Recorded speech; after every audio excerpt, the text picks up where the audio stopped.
tere, head kuulajad, käes on 15. juunikuu päev. Geeniuse digisaates on Hans Laugas, Glen Pilvre, Meelis Väljamäe ja räägime ikka viimase nädala tehnika ja IT-valdkonna uudistest, mis meile on tähelepanu äratanud. Alustame muidugi sellest suur Apple'i aasta keskteljeks olev sündmus, mis rääkis uutest võimalustest Apple'i telefonide, arvutite, operatsioonisüsteemides, mida põnevat on tulemas ja mida ei ole tulemas meile.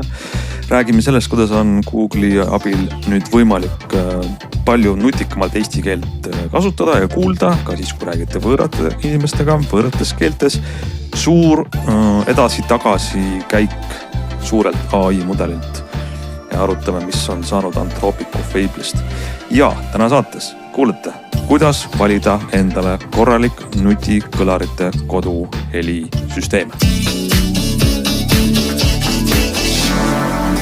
No nii, hakkame siis pihta võib-olla sellega, mis juunikuus iga aasta Apple'i poolt toimub. WWDC Worldwide Developer Conference ehk ülemaailmne arendajate konverents on Apple'i alati juunikuus. Iva on selles, et seal ei ole mitte need uudised ja tooted ei tule välja, mida me nüüd kohe saame minna poest ostma, vaid mida Apple näitab arendajatele. Millised on uued võimalused baasmudelites, baasoperatsioonsüsteemis, macOS, iOS ja mujal. Sellepärast, et siis arendajad jõuaks valmistuda ja kui sügisel tulevad välja telefonid ja ilmselt ka arvutid selle tarkvaraga, siis oleks juba rakendusi, programme, mis seda ära kasutaks. No mida me nägime siis uut selles uues põlvkonnas operatsioonisüsteemides? See kannab numbrit 27 viitega siis vist nagu ikka alates viimasest sellest muutusest, et 2027 tootepõlvkond nii-öelda. Nii see on jah, ega mida me nägime, võiks öelda, et vigade parandust võib-olla päris suures osas, mis puudutab siis eelkõige Apple'i tehisintellekti vahekordi, sest et ei ole tal need asjad sugugi hästi edenenud. No jah, ma tahtsin, et me kuidagi äkki suudame nagu ennem siin suusoojaks midagi muud rääkida, aga tegelikult me peame kohe minema selle Siri juurde, mis tundub, et on nagu ainukene märkimisväärne, ma ei tea, suurem muutus kogu sellest konverentsist.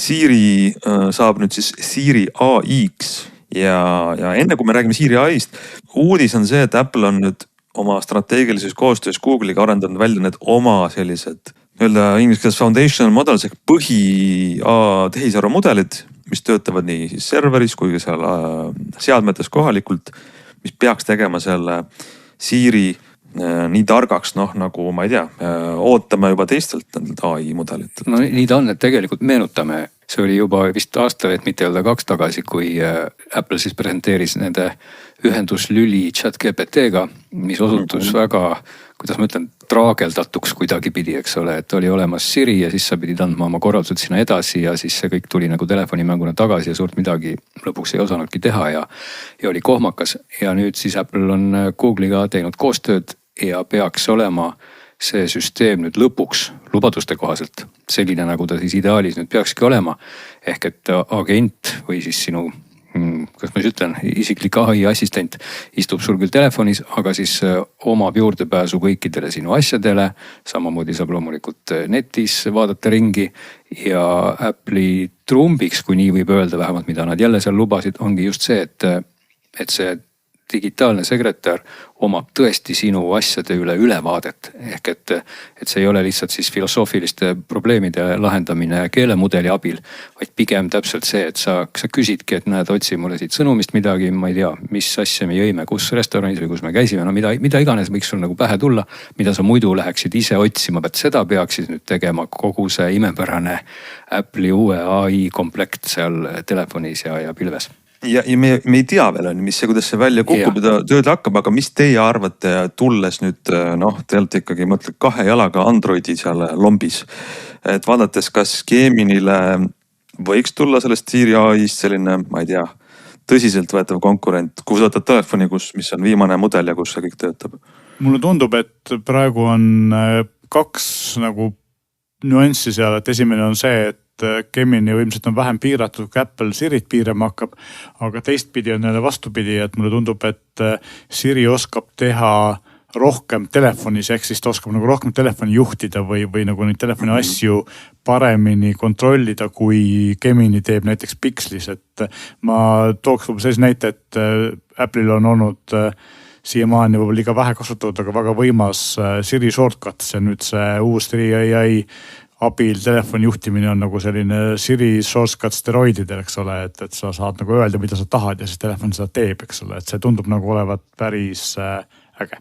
Ja see shortcutside osakond tõesti, see ongi täitsa kohe eraldi, mida Apple ka rõhutas, ehk et nüüd sa võid siis lastagi telefonil või Siril siis täpsemalt luua omale ütleme siukse mini-äpi või mingisuguse tegevuskava või mis iganes tingimusliku lühiotsetee, mis siis kogub mingid asjad kokku ja siis nende põhjal teeb midagi ja siis saadab kellelegi midagi või mida iganes. Et sa nagu programmeerid oma telefoni automaatselt midagi tegema, aga me ei tohi nimetada programmeerimiseks, sest see peletab ära tavakasutaja, aga see on suunatud just tavakasutaja. Mida Meelis muidugi mainis, et rohkem kontrolli on Siril täiesti sellega nõustun, et Gemini puhul ta tundub jah natukene, et ta elab ikka niisuguse keelemudelina, aga teistpidi kuidas ma seda nüüd sõnastaksin, et Apple tegelikult proovibki need kaks maailma omavahel nüüd ühendada, mis aga tähendab seda, et jõuame kolmanda asjani, et kogu see imepärane tehnoloogia ikkagi Euroopasse ei taha kuidagi jõuda, sest et Euroopas on see DMA nimeline akt, mis on siis digitaalsete turgude kaitse ja nõuavad, et Apple avaks oma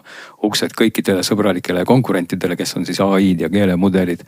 Aga kuna Apple on kõik selle süsteemi niimoodi tervikuna valmis küpsetanud, siis Apple ütleb ilmselgelt, et ta ei taha seda teha ja võta sa nüüd kinni, kas siin on, kelle pool siis nii-öelda see tõde ja õigus on? See on muidu kõige kõvem halb uudis sellest üritusest meile siin, meie kuulajatele, meile endile siin Eestis ja Euroopas, sellepärast. Ma lugesin neid nii-öelda avaldusi, et varem on olnud niimoodi, et tuleb toode välja ja siis on väikses kirjas, et saadaval siin riigis ja seal riigis, aga nüüd on nagu väga avalikult selline sõnasõda, et Apple oli suur, pressiteade avaldus selle kohta, kuidas me tahtsime teha väga targa selle tehisarumudeli Siri AI.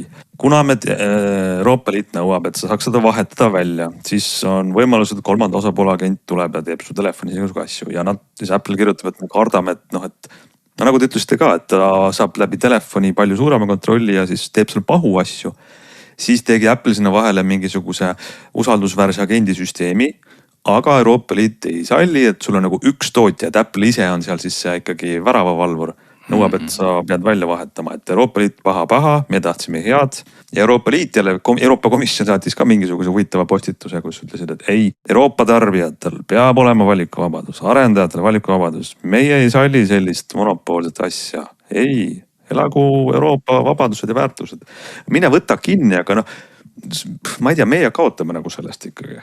No kahe otsaga asi, võib-olla sa kaotad sellest, et sa ei saa nüüd selliseid toredaid shortcutse või Siri AI-ga rääkida. Aga võib-olla sa võidad hoopis sellest, et sul on imepäraselt vikerkaarevärviline suur konkurentide valik, keda sul nagu muidu ei oleks. Võib-olla see võib natuke irooniliselt öelduna, aga iseenesest on see idee justkui nagu üllas ju. Et tegelikult ei saa nagu salata, et see idee on üllas, aga tõepoolest, kui mina oleks ka arendaja ja teen sellise suure mahulise ja tundliku süsteemi, no minu elu läheks ju väga keeruliseks, kui öeldakse, et vaheta kogu aeg see mootor välja, kui keegi tahab oma mootorit pakkuda.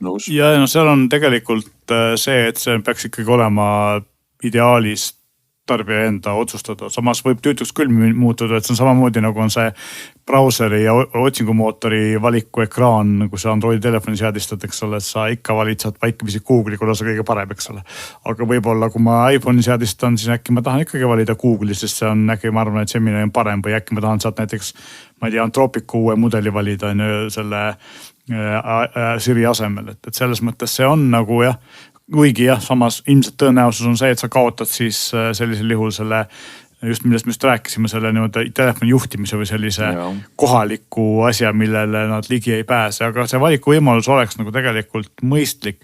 Ja siin tegelikult on, ma lihtsalt lähen korraks kõrvale, et ma siin proovisin teha ühte Androididega telefoni Google'ist vabaks ja seal on ka ikkagi nii, et ma üritasin näiteks installida sinna ka Euroopa LLM-i, milleks on siis prantslaste Mistral ja võta näpust, eks ole, prantslaste oma on küll ja vabadust tahavad ka, aga ilma Google'i Play teenusteta ei tööta. Nii et no ja siin ongi see teine aspekt muidugi, mis siit käis ka meil jutust läbi või sa rääkisid, et kui inimene valib nüüd teise teenuse pakkuja, mis iganes, et siis tal on kohe mingid piirangud, aga vaata Apple tahab jälle pakkuda ikkagi sellist vahukoore torti koos vahukoorega, ta ei taha niimoodi, et kui keegi valib, et ta tahab sinna peale kondenspiima, siis kaovad ära kirsid ja moos ka, eks ole. Ja kui ma tahan vabatahtlikult ise seda valida, siis mul peaks olema nupp, et kas ma tahan kirsi ja ma tahan vahukoort, eks. No seda küll, aga seal on nagu see oht, et keegi valib selle ilma kirssideta tordi ja siis pärast ütleb Apple'ile, et kurat, su tort on ikka jube halb. ei no selle jaoks on ju olemas võimalik panna linnuk, et ma kinnitan, et ma olen ise loll, kui pole asjad ei tööta. jah, aga vaata, aga asi on ka selles, et me räägime, et kas ütleme, riik dikteerib ette sinu koogiretsepti, kirss-vahukoored või on meil nagu selles mõttes turuvabadus, et meil on mitu erinevat poodi, kui sul ei meeldi kinnine iPhone'i süsteemi, siis võtad avatud Androidi süsteemi, noh kui see oleks täiesti avatud.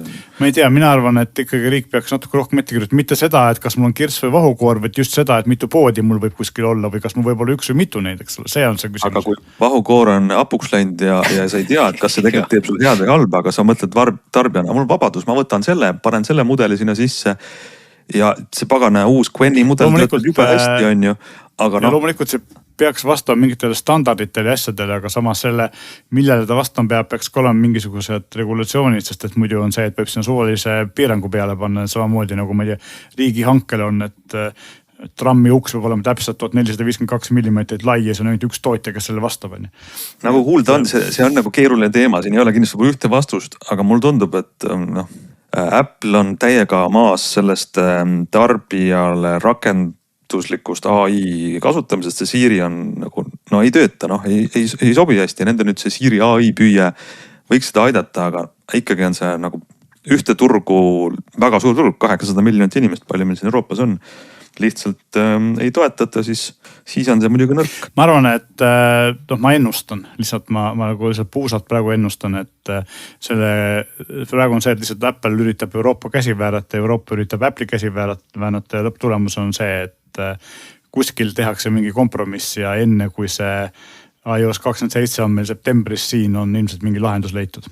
Muide, rääkides sellest, kuidas võid ise asju juhtida ja ise asju programmeerida nii-öelda, siis macOS 27 tuleb Safaril, samuti saad ise endale laiendusi programmeerida või nii-öelda öelda, et tee mulle seda ja siis tekitab laienduse, mis seda teeb. See on väga huvitav lähenemine. Kas see on Siri AI-ga? Minu arust küll, jah. Igal juhul vähemalt mitte Euroopas. Macile ju tuleb Siri AI. iPhone'il ei tule. Ahah, aga sellepärast, et iPhone on oluliselt turujõuga tarkvara, macOS seda ei ole. Aga mis siis veel oli, see vanemliku kontrolli teema, võib öelda äärmiselt igav või ütleme, ei raputa kindlasti innovatsiooniga maailma, aga mulle tundus see nagu huvitav sellepärast, et ta on, mõjutab väga paljude inimeste elu, et kõigil lapsevanematel, kes on sattunud või valinud siis iOS-i ökosüsteemi, annavad telefoni, vana telefoni lapsele, ostavad talle uue. Tänapäeval see laste ja noorukite nutikasutus on selline probleem, millega kõik maailma riigid tegelevad ühel või teisel moel, rangemalt ja leebemalt. Nüüd seal vanemliku kontrolli uued võimalused, nad ei ole nagu revolutsiooni idee. Et iOS-is on see parental controls on nagu nii olemas, aga need lähevad nagu veel täpsemaks ja granulaarsemaks. Et enam ju ei toimi see, et sa annad lapse telefonile kätte, lepime kokku, et sul on nutiaeg, ma ei tea, tund aega päevas või 3 tundi päevas ja siis võtame ära ja paneme luku taha. Sest et telefon on tänapäeval nii, ma ei tea, universaalne asi, et sa navigeerid sellega, lähed poodi, maksad, teed sadu asju, et need juhtimine, kuidas näiteks vanem tahab lapse seda, ütleme, ekraaniaega reguleerida, peab ka täpsem olema ja seal uues siis iOS 27, seal on nagu sellised asjad, et sul on nagu väga detailsed load spetsiifilise veebisaidi külastamiseks, et sa paned nagu policy või poliitika peale, et on ainult teatud saidid, aga ma ei tea, laps teeb grupitööd koolis või mingil muul eesmärgil ühekordne erand on ju, neil on võimalik rakendada, et see muudab selle kõik palju praktilisemaks. Aga seni, sa oled iPhone'i kasutaja, kas seda seni ei olnud? Mulle tuleb kuidagi üllatusena, ma vaatan Google'i maailma poolt, kus on family link ja ka nagu meeletu regastik igasugust reguleerimisvõimalust ja mulle nagu mulje jäänud, et see on ju i-maailmas ka kogu aeg olemas olnud või mis seal siis nüüd lisandus? On, aga samas mõttes on ta ikkagi parasjagu selline, sa pead olema süsteemi administraatori pilguga mõtlema vanemana, et okei, nii, siin on mul kasutaja, mida ta võib teha, kus on need olukorrad, mis üldkeeld ja erandkeeld, kuidas need koos kehtivad ja kas need siis töötavad nii, nagu ma tahan või ei taha. Iga nagu samm, kus seda tehakse natuke intuitiivsemaks ja arusaadavamaks on minust väga nagu praktiline ja kasulik. Lõpuks ka, eks me näeme, kui see iOS-i beta välja tuleb ja kuidas ta toimib, aga praegu seal on parental controls, aga mingis mõttes on nagu liiga robustne, et ongi, et sulle paned täiskeelu peale äpile, pead selle täiesti maha võtma et sa ei saa nagu olla paindlikum, mis tegelikult on päris hea. No siin ma kuidagi näen, et see ikkagi, see seadistuste rägastik, kui seda niimoodi vaadata ja ette lugeda ja kui ma vaatan ka Family Linki, see on tegelikult nagu meeletu, et seal on ju nii palju võimalusi siis mõelda, et näed, selline äpp, selline piirang, sellisel ajal, sellised tunnid. See kõik oleks suurepärane ülesanne uuele Siri AI agendile, kes võiks kõike seda manageerida, ütle, et näed, mul on umbes selline laps ja palun vaata siis, mida ta seal teeb. Aga mitte Euroopas, eurooplased saavad ise hakkama.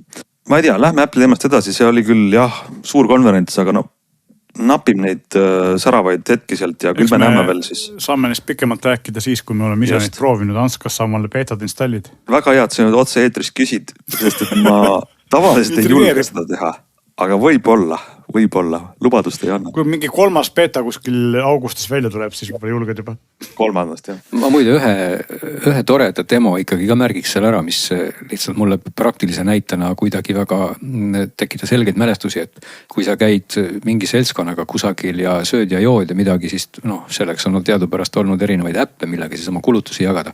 Ja Apple tõepoolest seal siis demonstreeris vähemalt, et see Siri intelligentsus oskab siis restorani checkilt kohe kõik read välja lugeda ja kohe täpselt nii ära jagada, et keegi ei jää kellelegi võlgu või vastupidi. Ja siis sa saad Ameerikas Venmoga saata üksteisele raha, eks ole. Näiteks. Et tegelikult see tekitas päris palju poleemikat erinevates podcastides ka, et seda terminit nimetatakse Sherlockinguks, mis tähendab siis seda, et kui sul on mingi tore äpp väikse arendaja poolt tehtud mees plus koer tüüpi firma tõenäoliselt, kes siis teeb mingi ägeda teenuse ja siis kõik seda kasutavad ja siis Apple ehitab selle iOS-i sisse ja siis see firma läheb pankrotti või selle inimese kaob nagu elatis ära, sest et suur firma võttis nagu tegi sama asja, mis on vaikimisi sees. See on väga nagu levinud selline kriitika, aga ma pole kunagi aru saanud, et ükski ettevõtlus ei ole nagu lasteaia teategevused käest kinni hoida, et kus ta tea asja, see on alati risk. Enne kui me lähme järgmiste teemade juurde, siis üks minu arust väga alahinnatud muudatus, mis tuleb koos enda uut tarkvara uuendustega on see, et AirPodsid, viimased mudelid, siis AirPods Pro 3, AirPods 4 ja Max 2 saavad endale equalizeri, mis on üks nendest asjadest, mille pärast mina endale kunagi AirPodsi osta ei oleks varem saanud, sest et kuigi me ei ole Apple'i kasutama, neid nagu nii ei ostaks, sest AirPodsid on loogilised ainult siis, kui sa oled Apple'i ökosüsteemis, sest nende põhieelis on. Ja põhieelis on lihtsalt see, et neil on see seamless switching ja see on ka põhimiinus, sest et teiste seadmetega nad ei lülitaks, selle on automaatselt ümber. Aga equalizer tuleb ja see on väga kasulik. Meelis, kas sa tahad öelda, et sulle ei meeldi AirPodside imepärane sound? Mulle ei meeldi enamuse kõrvalappide imepärane sound vaikimisi ja tegelikult mul on nagu selline imelik heli kuulamise metoodika, et ma kasutan drastiliselt erinevat heliseadistust sõltuvalt, kas on selles, kas ma kuulan muusikat või ma kuulan podcasti või raamatut, et ühel ma tõmban kõrget sagedusi maha ja teisel ma üritan eelistada sellist V-stiilis soundi, mis tegelikult AirPods 3 vähemalt või Pro 3 on väga V, eks siis nagu seda ei ole vaja ilmselt väga muuta, aga kõrgelt ma tahaks maha tõmmata ikka. No jõuame sellest heliteemast veel rääkida, meil on suur kõlarite test, aga enne kui me selleni lähme, oodake uudistest, räägime veel suurest Anthropic Fable saagast. Mäletatavasti kevadel tuli välja piiratud kasutajatele Anthropic Mythos, firma tegi tohutut trummitagumist, et see on nii ohtlik, seda ei saa anda inimestele. Nüüd siis see lõppenud nädal tuli see lõpuks välja piirangutega. Nime on Anthropic Fable, uus ja ülitark siis AI mudel, aga ma proovisin talt küsida, et kuidas töötab inimsüda, siis ta muidugi ütles selle peale, et see teema on nii tundlik, sellest me ei räägi. Ja lülitus mingi nõrgemale vanemale. Gemini ilmselt ütleks küll sulle, kuidas süda töötab. See ei ole ju saladus. No seal tegelikult, seal vist lülitati sind kohe Opus 4.8 peale, kes ilmselt siis rääkis, et süda asub vasakus kannas või midagi sellist näiteks. Midagi. ma isegi ei mäleta, aga vist Eesti aja järgi reede õhtul lobisesin temaga, ma ei jõudnud arvuti taga veel temaga midagi tõsisemalt teha, lobisesin erinevatel teemadel, tuumareaktoritest ja niimoodi vaatasin, kus tal tundub, et on tundlik teema või mitte. See oli väga tore. Ma segan sulle enne vahele, et tegelikult ikkagi peaks ka rääkima võib-olla paar sõna veel enne sellest, kui sa jõud laupäeva hommikuni, mida kõike imepärast ikkagi see Fable selle ajani tegi. Selle lühikese ajaga. Et selle lühikese ajaga lihtsalt kokku võtta, et muidugi kõik maailma igasugused koodikirjutajad ja videosisude ja tootjad ja kõik muud inimesed, kes siis võib-olla seni ka olid oma tegevuses ikkagi tehisintellekti just kasutanud sellise loomingu tegemiseks, mitte ainult arutama, kus sul süda asub. Ikkagi olid pehmelt öeldes nagu täiesti hämmingus, sest et need tulemused, mis sealt tulid, olid tõesti radikaalsed, et kui natuke näiteid vaadata, filmitreilerid promptide baasilt täiesti elutruud, mingid sotsiaalmeedia teema, näiteks sa tahaksid teha mulle suurepärase YouTube video, mis koguks kokku kõik maailma kõige nõmedamad videod ja nende kõige nõmedamad kohad. Ja siis teeks sinna mingisuguse voice over'id ja paneks muusikat ja paugud ja kellad ja viled ka veel külge. Sa lihtsalt ütled ühe prompti ja Fable läheb, kammib kõik YouTube'i läbi mõne minuti või sekundiga või millega iganes ja paneb selle kõik kokku, rääkimata siis mingitest pilditöötlustarkvaradest. Mulle ei meeldi Photoshop, palun tee mulle selline Photoshop, ta teeb sulle sellise, või sulle meeldib selline kihutamise mäng või mingi muu mäng, siis ta teeb selle mängu.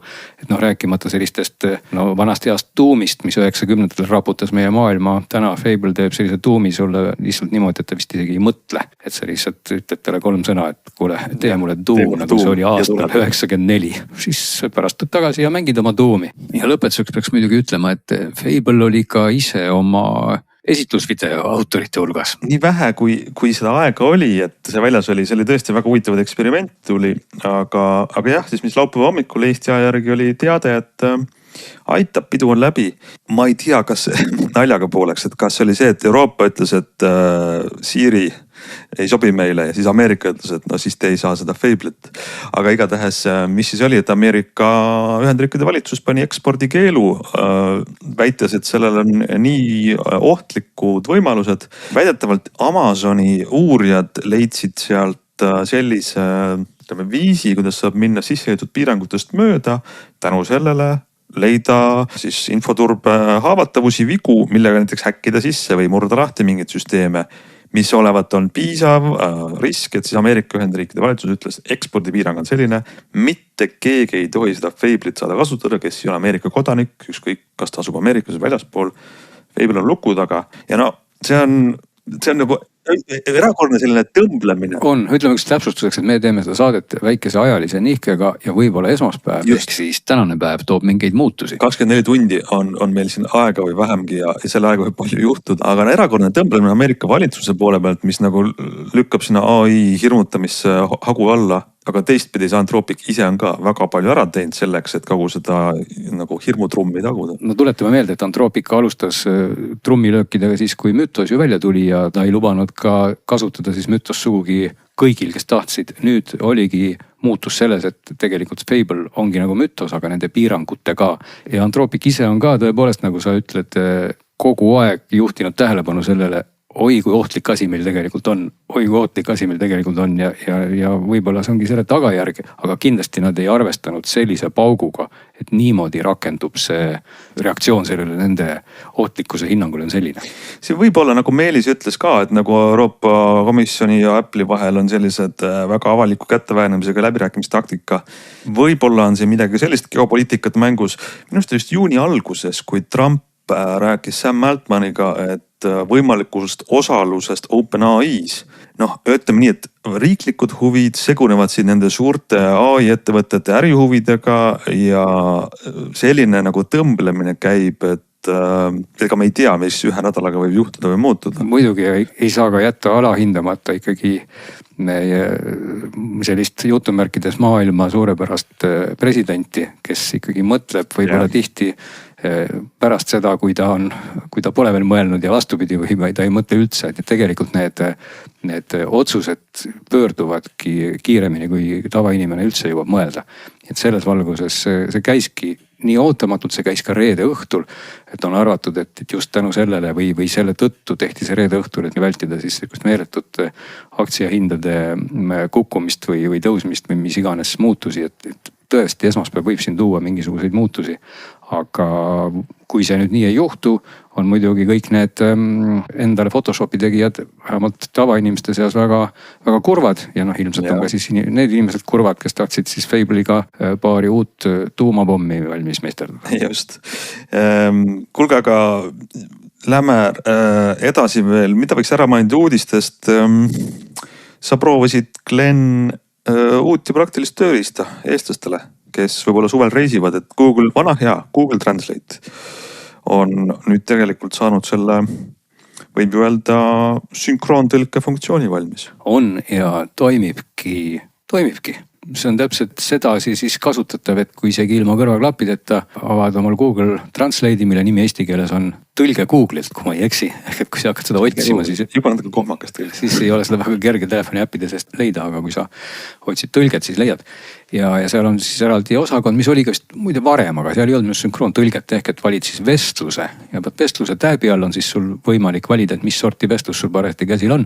Ja kui sul on käsil selline reaalaja sünkroontõlke vestlus, siis piisab sellest, et sa paned oma telefoni kõrva äärde ja valid sealt siis, mis keeles jutt peaks sinna telefoni kostma ja ise oled samal ajal vait ja vaat siis telefoni kõlarist kuuled seda teist keelt. No ma testisin seda näiteks nii, et praegu vaatavad mõned inimesed jalgpalli ja juhtumisi oli siis üks jalgpalli teleri kõrval, kus kommentaatorid õhinal rääkisid, kuidas pall veereb. Ja siis, kui ma ütlesin, et palun tõlgi see mingitesse keeltesse ja siis ma panin telefoni kõrva äärde ja kuulasin, kuidas kommentaatorid rääkisid minu valitud keeles. Ja siis töötaski. Mõnes mõttes ei ole üllatav, et see Google Translate tõlkefunktsioon on niikuinii päris hea olnud, aga see viita nagu päris praktiliseks ja mul väga huvitav oleks tegelikult seda nüüd siis proovida sellises mitte rahulikus vaikses kodukeskkonnal, vaid oled kuskil tänaval või poes või mida sellises kohas. Ütleme, see on põnev, sest et eriti tore on see eesti keele tugi, sest et teised, minu arust kas viimase AirPods Pro 3 Apple'il ei olnud ka siis nii-öelda reaalajast tõlke võimalus, aga need keelte hulk on seal väga piiratud, maailma suuremad keeled. Et kui see Google Translate töötab eesti keelega niimoodi, siis tore, meie väiksele keelele kasulik. Igatahes ja muidugi klappidega kuulates on see kõik nagu mõnusamalt kasutatav, sest et siis on sul ikkagi, sa ei pea hoidma seda telefoni mul kõrva ääres, sul on klapid, seal on mikrofon ja sa võid tõesti täiesti kuulata seda, mis seal ümberringi toimub. Ja üks asi on ka vestlus, eks ole, nagu kirjade järgi, loomulikult see on nagu vestluse režiim, aga just nagu see sama minu katse näide oli ja sa saad ju tegelikult kuulata ka mingisuguseid sündmuseid või sõnavõtte või loenguid või midagi sellist, kus vanasti oli siis täpselt vaja ju süsteemi sünkroontõlke jaoks ja jagati kõigile klappe saatlitest ja siis võisid valida seal mingisugune 4 keele vahel. Tegelikult täna jälle me näeme, et üks selline nii-öelda valdkond hakkab ära kaduma tänu sellele. Sest et seda teenust ei ole enam vaja. Nii on. Kuulge, aga lähme edasi siis ja lähme siis selle suurte ja abstraktsete äppide juurest millegi praktilise juurde, mis kasutaks hinge selles maailmas, eks ikka kuulata muusikat, vaadata filme, nautida ja kodus hea heliga. Ja meil on nüüd siis valmis saanud üks suuremat sorti kõlarite test. Mis meil siis seal täpsemalt testis oli? Et mina selle testi tegin ja et kõik ausalt ära rääkides ma pean alustama sellest, et umbes 2 aastat tagasi tegin ma ühe sarnase testi, kus ma keskendusin siis rohkem võib-olla kodukino võtmes või siis multiruumi võtmes sellistele wifi kõlarisüsteemidele ja seal oli ta siis selline ökosüsteemide võrdlus pigem. Ja seekord ma võtsin need samad asjad, aga natukene nagu niimoodi, et üritasin võtta selliseid asju, mida meil varem ei olnud või siis sellised firmad, kes meil varem olid ja kes on toonud välja mingi uue mudeli. Ja ühtlasi ma siis püüdsin nagu rohkem nendele konkreetsete uutele mudelitele rõhku pöörata, mitte niivõrd nendele ökosüsteemidele ja seal olid siis turuliider Sonos, Denoni Heos süsteem oma 4 uue kõlariga, Denon Home 200, 400 ja 600. Ehk siis seal oli see üks firma, kes tõi nagu terve perekonna uusi kõlarid välja. Siis oli seal Bose Lifestyle Ultra, mis tuli välja selle testi kirjutamise hetkeks just nagu nii-öelda värskelt. Ehk siis põhimõtteliselt samal ajal, kui ma testi kirjutasin, see kõlar tegelikult tuli, nii et ma lisasin ka selle sinna. Blue Soundi Flex, mida ma sain kõige vähem kuulata, seda ma siin kodud saanud kuulata, et ma sain seda kuulata nii-öelda poes. Istusin natuke maha ja kuulasin. Ja siis Taani firma Argon Audio kõlari komplekt, mis oli ainus riiulikõlarid või selline stereopaar, eks teised olid enamasti sellised nii-öelda kas selline purgikujuline, nagu kui te kujutate ette Sonose kõlarid, mis on selline liitris purki meenutavad kõlarid või siis Denoni puhul näiteks on need paar mudeli 600-400 on ka natuke suuremad, aga üks kõlar, eks ole, mitte siis nagu 2 ja Audio Prost oli mul A10 Mark II, kui mälu mind ei peta, ja C20 mõlematel 2XV lõpus, mis tähendab seda uut versiooni nendest mõlemas uue tarkvaraga. Ja nendest on siis üks on selline samamoodi purgikujuline, teine oli siis selline suurem selline kvandiline kast, mis oli nagu võimsam. Ja kõige lõpus siis, või mitte kõige lõpus, aga üks nendest purkidest on ka siis Veeam Sound, mis oli minu jaoks nagu selline uus bränd. Veeam on siin päris palju oma streamerite võimenitega viimasel paari aastal ilma teinud ja see on nende esimene siis päris nagu selline kõlar. Ja ma vaatasin tegelikult nagu mitut asja, aga üks asi, mida võib-olla kohe tuleb ära mainida, on siis see, et tegelikult see valikut peaks alustama sellest, et kas tahad endale kodukino ehitada või sa tahad lihtsalt nagu kõlarisüsteemi või ühte kõlarit ehitada, eks ole, et sellest nagu sõltub üsna palju, millest alustades kõik need tootjad võimaldavad ühendada peale Veeami, tegelikult Veeam ka mõnes mõttes, et kõik nad võimaldavad mingit moodi ühendada oma asju telekaga ehk siis HDMI kaudu, aga need asi on neil erinev ja mida nad selle HDMI-ga teha oskavad, on ka erinev. Et Sonos, Denon ja Blue Sound on siis sellised filmad, millel on konkreetselt olemas soundbarid ja täisfunktsionaalsed kodukene lahendused, eks ole. Denonil lisaks on ju veel ka equalizerid, receiverid ja kodukene võimendid, et nendel on ikkagi see kodukene asi nagu täiesti nagu aastakümneid olnud väga tugev. Sonosel on siis mõned soundbarid ja neid väiksemaid kõlareid saab siis kas kasutada teistes ruumides või ka tagakanalitena, siis Blue Soundil samamoodi, aga näiteks Veeamil on niimoodi, et Veeami enda kõlaril ei ole mingisugust HDMI-d ega muud asja, vaid Veeamil on siis niimoodi, et sa saad ühendada Veeami võimendid või streamerid, millel on HDMI pesa, aga sinna sa pead ühendama siis klassikalised passiivsed kõlarid külge, et saada sealt heli kätte, eks ole. Ja täpselt sarnane lugu on Audio Prol, millel on siis olemas eraldi HDMI pesaga stereokõlarid, nii siis riiulikõlarid kui põrandakõlarid, või siis selle C20 kahest Audio Pro kõlarist, mis mul valikus oli ühel, siis suuremal oli ka HDMI pesa, aga ta on selline suhteliselt suur, et teda on päris keeruline telekale mahuta, kus just ei ole suuremat riiulit. Ja siis selle Argonil, mis on nagu tegelikult meenutavad ka siis tegelikult mõnes mõttes Audio Pro riiulikõlarid, nad on klassikalised riiulikõlarid, millel on siis lisaks streamingu võimalustel ja muudele asjadele ka HDMI pesa. Aga nüüd need viimased, ehk siis Argon, Audio Pro ja Veeam, ükski ei toeta nagu ühtegi sellist kodukino heliformaati, nad ei tee seda ruumilist heli, et Atmost ja Dolbit ja muid selliseid asju, eks ole, et nad lihtsalt teevad su stereoheli paremaks, kui sa teleka enda kõlarist tuleb, eks ole, et lihtsalt nad teevad selle võimsamaks, detailsemaks nii edasi, aga neil ei ole seda ruumi efekti, mis Denonil, Sonosel ja Blue Soundil on, eks ole. Küsimus ongi selles, kas tahad endale stereokõlareid või sa tahad ehitada kodukinosüsteemi. Ja stereokõlarid on töötavad enamasti nagu kõik üsna hästi, muidugi need purgid, ükski neist purkidest ei ole ise päris nagu stereokõlar, kuigi mõned neist seda väidavad, neil on mõnedel neist on kaks kõrgsageduselementi, mis on natuke erinevate suundade suunatud ja siis nad annavad mingisuguse virtuaalse stereoefekti, aga päris stereo see muidugi ei ole. Küll aga saab siis enamuse neist, või kõik neist saab osta kaks kõlarit, eks saab kaks purki nii-öelda ja teha neist stereopaari ja siis on olemas tegelikult stereosüsteem. Argoni kõlar oli selles mõttes teistsugune, et nemad olid siis nagu klassikaline stereokõlarite paar, mis käis omavahel, kaks kõlarit omavahel ühendat juhtmega ja nendega see stereoefekt oli ikkagi nagu päris, see on nende kõige parem omadus, see, et nende stereopilt minu jaoks, kuigi ma ei ole nagu väga tugev selle alal, tundus nagu kõige parem, kõige parem ka kui mõned teised stereokõlarite paari, mida ma kuulnud olen. Nii et, aga kui me nüüd räägime võib-olla sellest, et mis oli kõige parem, mis ei olnud kõige parem, mis on maksid ja mis see kõik nagu tähendab, siis tegelikult minu kõige suuremaks üllatuseks oli, mida ma tegelikult ei oodanud, ma väga see süvenud oli Sonos, sest Sonost peetakse hästi kalliks firmaks, see on hongi hästi kallis firma, eks ole, aga vahepeal on ikkagi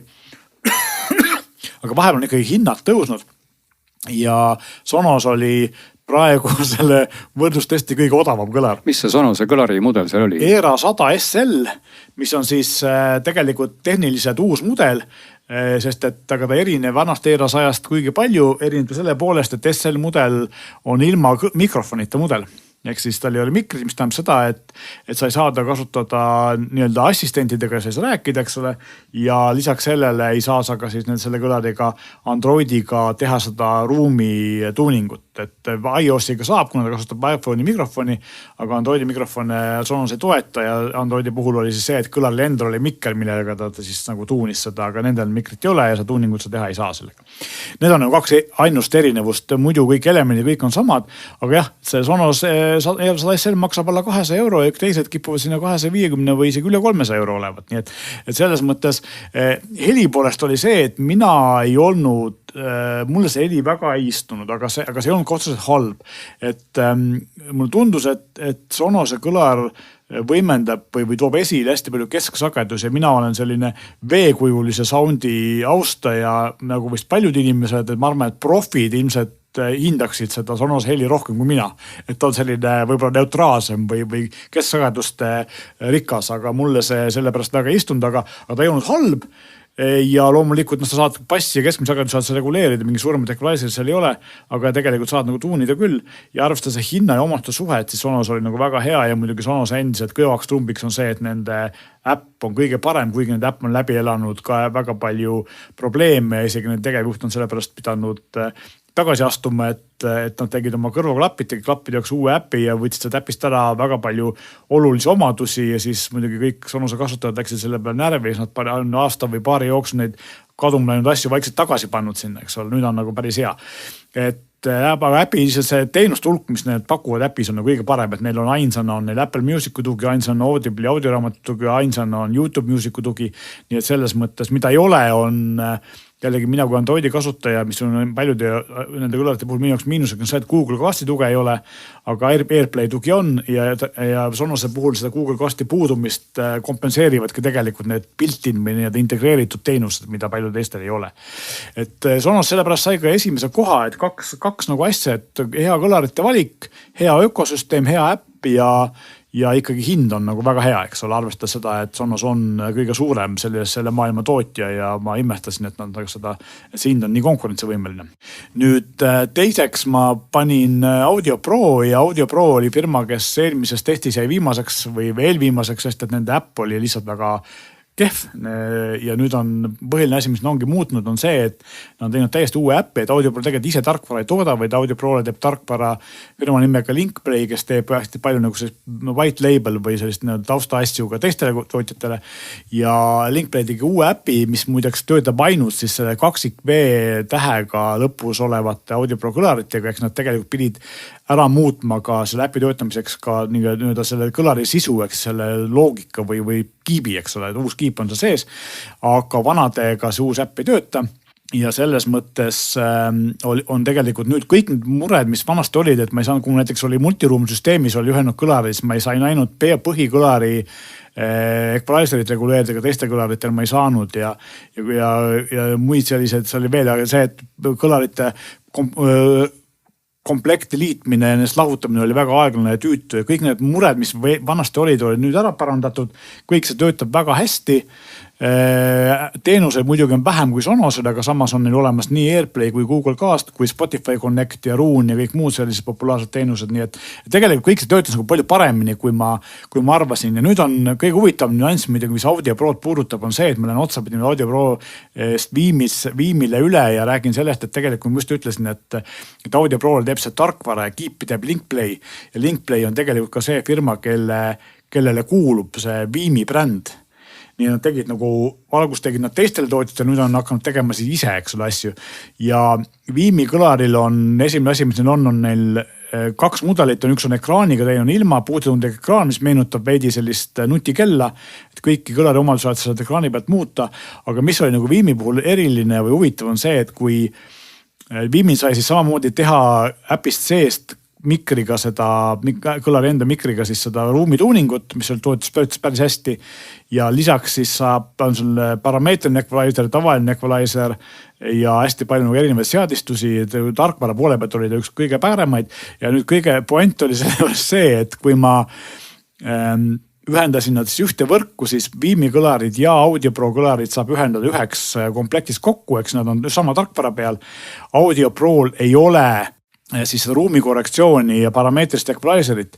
Aga kui ma toon Audio Pro kõlarid Viimi äppi, siis Viimi äppist ma saan kõik asju ka Audio Pro kõlarit kasutada, mis tõenäoliselt ei ole ametlikult toetatud lähenemine. Aga see on ju hea. Ütleme, valikuvõimalus laiali. Audio Pro kõlarit kasutada Viimi äppi seni, kuni veel saab, eks ole. Viimi kõlari heli oli minu jaoks kõigist neist kõige parem. Ja see on maitse asi, aga mulle meeldis see helipilt väga. Ta on küll suhteliselt kallis, ta maksab 350 €, aga on olemas ka siis light mudel, mis on sisu poolest identne, tarkvara poolest. Vahe on ainult selles, et light'il ei ole kaasas infrapuna pulti ja tal ei ole seda ekraani. Ja kui sa näiteks tahad teha stereokomplekti, siis on mõistlik võtta niimoodi, et üks ongi see, nagu see ekraaniga mudel ja teine on light mudel ja siis sa tahad ka raha kokku hoida, sest et nad sobivad stereopaariks, eks ole, samamoodi, kui 2 ekraani ei ole ju tegelikult tarvis.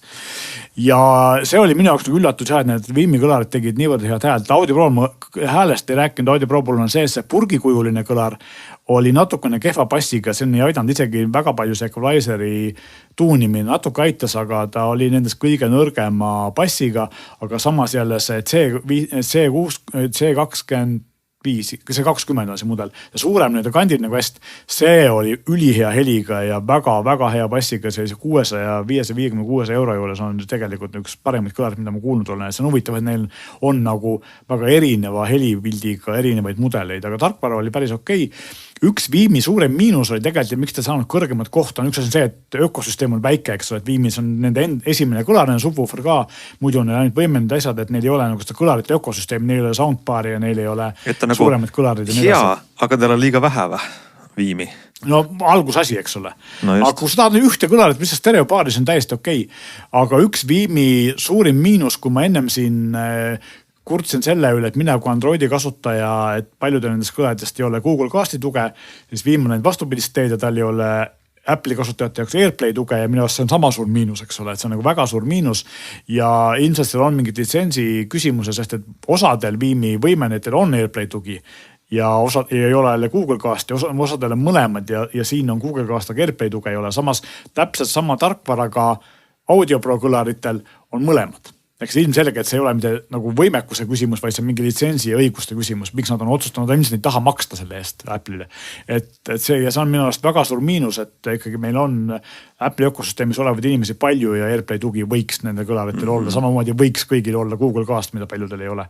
Aga need kõlarid on siis kõik ikkagi, nad on sellised, kuidas ma ütlen, nagu heas mõttes köögikõlarid, et sa paned ta mingisuguse tuppa ja siis ta seal on, et ta ei ole ju nagu päris selline elutoo võib-olla suurte kõlarite asendaja ja kindlasti ei ole ta ka ju selline randa kaasa võetava Bluetooth kõlari asendaja. Ükski neist, kõigil neil on Bluetooth, aga ükski neist ei ole akuga, kõik nad on juhtmega. Ja ma ütleks, nad on päris, üksikuna nad töötavad jah nagu köögi või magamisto kõlarina päris hästi, aga tegelikult enamus neist, kui sa paned osad 2 ja paned stereopaariks, nad tegelikult väiksemas korteris piisab sellest. Ja kõigil neist saab lisaks osta juurde ka subwooferi, enamus firmadest pakuvad ise subwooferit, eks ole. Siis korraks räägin kiirelt ka Bluesoundist. Bluesoundi puhul oli siis see, et tal on uus kõlar, mis maksab 350 € kanti, näeb päris hea välja, aga heli poolest ta jäi, ma ütleks, et sinna natuke võib-olla parem kui Audio Pro, aga samas maksab 100 € rohkem. Ja äpp on endiselt üsna hea, aga võrreldab võib-olla selle Viimi äpiga, heliseadistus võimalusi vähem, aga mõtlen just teenuste tugi ja sellised asjad või Heosega võib-olla võrreldav. Aga ta on natukene selline, kõlar ise oli nagu kallis ja piiratud ja üldiselt väga kõrget kohta ei saanud, et ta ei ole nagu väga palju parem kui eelmiste aastate mudelid. Ja mõned asjad ka ära võetud, näiteks võrgupesa ja siis vanasti oli optiline sisend, mida enam ma praegu eksin, äkki oli optiline sisend, kõrvakarpi väljund oli ka Bluesoundi kõlarit, mida enam ei ole, see ainsana oli vanasti kõrvakarpi väljund neil. Ja samamoodi, eks ole, et AirPlay tugi on, aga ei ole siis Google Casti tuge. Kiirelt siis Sonose vaid Bose'i juurde, mis on Sonose põhikonkurent, et Bose tegi oma esimese sellise kõlari, ta on natuke pikliku kujuga ja näeb siin omapärane välja ja see võre või see riiem, mis on nagu elementide peal on, jätab mulje, et see saab ära võtta, aga tegelikult ei saa, et mõned inimesed kipuvad seda võib-olla ära kangutama kohe ja siis see kõlari ära ja tegelikult ära ei käi. Denon on pannud endale pealmised kõlad, mis teevad natukese Dolby Atmose sellist ruumilisust ja samamoodi on seda teinud ka siis Bose, et tal on üleval see pisike kõlari või paljuhääldi kõlari peal ja see peaks nagu tegema ruumilist heli natuke paremaks, natuke võib-olla teeb ka, aga mina sealt suurt vahet ei leidnud. Bose'i kõlar tegi üsna head häält, aga ta on väga kallis, üsna kallis, 369 €, mõnes kohas võib-olla 349 nüüd. Et ma ei ole kindel, kas ta päris seda hinda väärt on ja Bose'i kõige kehvemaks omadus on hästi basic app, neil ei ole mitte ühtegi teenust. Ehk siis ta toetab küll OpenP'd ja Spotify Connecti ja Airplay'd ja äkki isegi Google Cast'i, kui mälu mind ei peta. Ma praegu pean hetkeks eksin võib-olla, kas ta oli Google Cast olemas üle vaatama. Aga mida tal ei ole mitte ühtegi nagu integreeritud teenust. Et kui sa lähed äppi sisse, siis sa ei näe seal nagu mitte ühtegi teenust, eks ole. Kõik ta sõltub kõigist teistest teenustest, mis nagu nii-öelda on välised, ehk siis kas Airplay kaudu muusika mängimine või Spotify Connecti kaudu muusika mängimine. Ja sellepärast ta minu käest saigi ära osta, sest et ta on liiga kallis ja ta on liiga väheste võimalustega, et ta ei vasta nagu oma omadust, et nendele teistele. Ja kõige viimaseks siis sellest tehtis jäi kahjuks ainus stereokõlarite paar ehk Argon Audio, millel on mitu suurt miinust, nad on üsna kallid kõlarid. 700-800 € vist on paar, kui mu pälu mind praegu ei peta. Nende kõige parem omadus on, et päris hea stereo imaging oli neil ja nad näevad üsna head välja. Aga miinuseks on see, et mulle üldse meeldinud see heli. Minu jaoks oli see heli elutu ja selline tühi. Ma ei tea, Glenn kuulas ka neid, talle vist meeldisid need kõlarid. Ma ei praegu üldse ei mäleta. Ma olen Wiimi kuulanud ja neid kuulanud, et ma ei mäleta, et midagi oleks väga halvasti olnud. Wiimi ei ole stereokõlar, aga ma kindlasti sama rahast ostaks ennem 2 Wiimi ja paneks need stereopaaris, kui kuulaks Argonit, eks ole. Argon eeldiseks on muidugi see, et tal on HDMI, et saa see teleka kõrvale panna.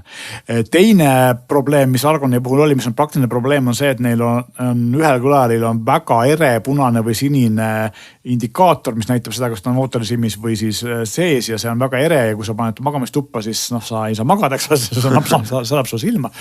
Ja kolmandaks oli see, et tal on siis TTS Playfi tarkvara, nad ise ei tee tarkvara ja TTS Playfi on väga huvitav lugu, sest et mõne aasta eest, TTS on suur firma, on Dolby konkurent, eks ole, audiomaailmas väga tuntud ja TTS sai millegipärast endale väga suure hulga väga prominentseid partnereid, kui nad oma Playfi teenusega turule tulid. Neil oli kõik enamus high-end audiofirmast oli neil taga ja nad tegid nagu väga palju oli partnereid ja nad lubasid järjest juurde tuua ja siis vähemalt sellist tavakasutajatest ka. Philips näiteks toetas Playfi'd ja Hisense toetas Playfi'd ja vist isegi TCL ja nii edasi. Clips vist, kui ma mind ei peta ja mingi hetkel ja 2 aastat tagasi, kui ma seda eelmist testi tegin, siis TTS Playfi toega tootjaid oli 29 ja kõigil neil oli tohutu tootjaid, eks ole. Siis nüüd, kui ma seda testi tegin, siis Playfi toega tootjaid oli järgi ainult 5. Ehk siis kõik on saanud aru, et see tarkvara ei ole hea, ta on väga palju saanud kriitikat ja ka kui ma nüüd testisin, siis tõesti ta nägi välja nagu äpp aastast 10 aastat tagasi ajastust ja oli nagu väga halb, väga ebamugav ja ma imestan, et miks Argon Audio läks seda teed, et ilmselt nad Playfi pakub siis väga odavat teenust, sest mina oleks nende asemel võtnud kasutusele kas see sama Linkplay, mida Audio Pro ja Viim kasutavad või kas või Blue Soundi, või Blue Ossi, mida Blue Sound kasutab, mida tegelikult ka müüakse nii-öelda või pakutakse ka partneritele või konkurentidele, eks ole, tarkvaraplatvormina. Tegelikult on olemas palju paremaid platvorme, et miks nad selle kasutuse võtsid, on keeruline öelda, aga see teeb selle kõlari kasutamisse veel kehvemaks. Kui ma mäletan, Glenn ütles, tema ei saanud, kui ta ei proovinud seda tööle saada, aga selle tööle saamine või see kõlari paaritamine või selle äpi sinna registreerimine oli ka nagu paras peavallu. Ma ütles ikka paar tundi aega ennem kui tööle sain ainsana, kõik teised töötas hästi.